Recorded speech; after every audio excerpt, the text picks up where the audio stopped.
Last December, I turned 30 and it took quite a while for me to fully digest it. And honestly, nothing much has changed, but I've learned quite a few things from my 20s and I just want to share those lessons into stories and hopefully you find some value from it.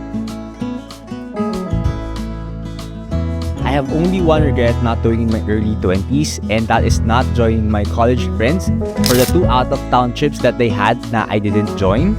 Kasi I'm being too cheap and I wanted to save the money and you know what? Yung 3,000 na na-save ko in exchange for not coming to those 2 trips, nakakapanghinayang isipin ngayon because it feels sobrang lugi ako to the deal.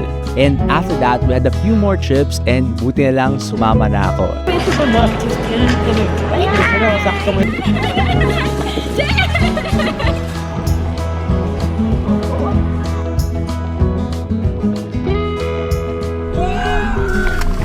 And you know what?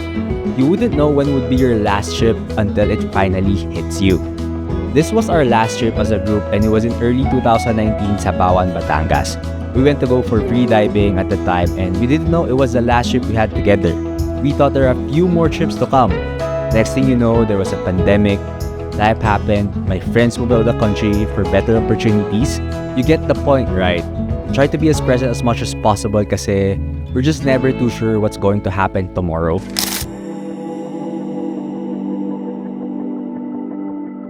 This applies to every aspect of your life, whether it's business, career, ambitions, relationships. Do your best, but always leave something for yourself. Because the sad reality is, most things doesn't work out, and there are a lot of times that I've seen people get too broken to the point na they're not redeemable. This is a very nuanced take for me, and it's up to you on how you would interpret it. But for me, right, like doing your best doesn't mean giving your all and almost all the time.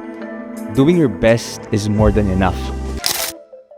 Try a lot of different things, see what sticks, and do more of it. A lot of times, people get too caught up in the life cycle that they become less interested in living. And it's sad when you ask people, oh, what are your interests? What are your hobbies? And they legitimately couldn't answer what makes them tick. It doesn't always need to be superficial like going on an adventure or going to travel. It could be as simple as, oh, I love to cook or I love to watch anime. The point is to know yourself. The whole education system does not fully prepare you for the real world and it's okay. If you think about it, the 4 main skills that you learn from school is to read, write, compute, and comprehend. Obviously, those are very useful, but it's not enough. There's a lot of types and kinds of life skills, but on top of my head, one of the most important one is budgeting. Making sure that you are aware and in control of the flow of money you are earning. Social skills could be as simple as just not being shy asking for directions when you are lost. On the higher level, being able to read the room and knowing what to say and when to say things. One thing this is good then is being on the good side of the people you are working with kasi it gives you favorable working conditions. Stress management, also important, but I think, right, most life skills you learn them on the fly unless you're really aware and intentional about your self-development.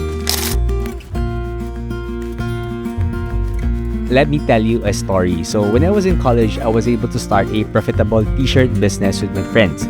And during that time, I was earning money from our business and I was still receiving allowance from my parents. At that time, I thought I was a good business person. Like any idea I have is a good idea and whatever adversity I face, I could figure a way out to solve it. And man, the next ventures I tried, it was really a humbling experience. I tried multi-level marketing and turns out to be a scam. Invested to a friend's business I've known for a long time. That friend ran away from his responsibilities. I tried trading the PSE. I didn't earn for the first 3 to 4 years. This YouTube channel isn't as successful as I hoped it would be. Tried crypto, my capital got decimated in the beginning. So yeah, I had a fair share of success and failures. So what's the point? Don't get too cocky or be overconfident when you win. It's okay to be proud, but always be level-headed and be humble at all times. When we are growing up, whoever is within our proximity, we welcome them with open arms. Honestly, I think that should still be the norm we teach our kids. I don't think we should raise kids with so much prejudice and judgment of whom they should hang out with. Now, once you're an adult, it's a different ball game. You should learn to choose the right people you surround yourself with. You are the average of the 5 people you spend most of your time with. Your net worth is your net worth. Those lines are facts. On the shallow level, at least pick the people you are happy to hang out with, you are at peace and are not toxic.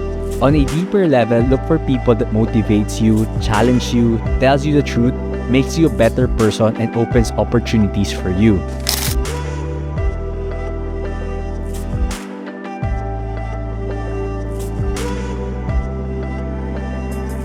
Let's end this video with this story. There are only 2 times I burned bridges in my life. There are only 2 people na I'm at peace not talking to the rest of my life. And this is a story of a person running away from his responsibility. This person, we knew each other for a long time, more than 5 years. He was a successful person at that time and I was convinced to invest some money to him.